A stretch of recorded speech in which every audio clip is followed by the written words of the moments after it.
আমরা যারা কোরবানির পশুগুলি ক্রয় করে ফেলেছি, আমরা যেন ইব্রাহিম আলাইহিস সালামের মতো করে আদম আলাইহিস সালামের পুত্র হযরতে হাবিলের মতো করে আমরা যেন এক নিষ্ঠার সাথে আমরা যেন আমাদের কোরবানির পশুগুলি জবাই করতে পারি। পারবো তো ইনশাআল্লাহ? কোন লৌকিকতা, কোন লোক দেখানো না। আমার কোরবানি হবে শুধুমাত্র কেবলমাত্র একমাত্র কার জন্য? আমি যদি আল্লাহর জন্য কোরবানি করতে পারি, কোরবানির পশুর রক্ত জমিনে পড়ার পূর্বে আল্লাহ তাআলা কোরবানি কবুল করে নেবে।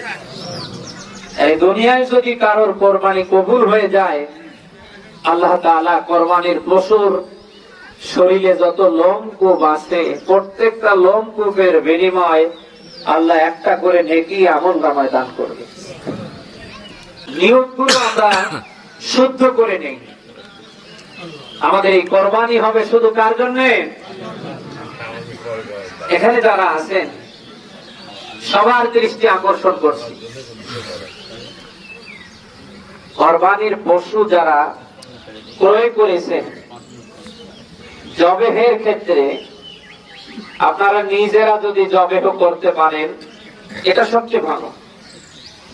কোরবানির পশু যারা ক্রয় করেছেন তাদের উদ্দেশ্যে বলছি, নিজের পশু নিজে জবেহ করা কি বলেন সবচেয়ে উত্তম। নিহায়েত যদি আপনি না পারেন, যেনারা জবেহ করবেন পাশে দাঁড়িয়ে থাকবেন।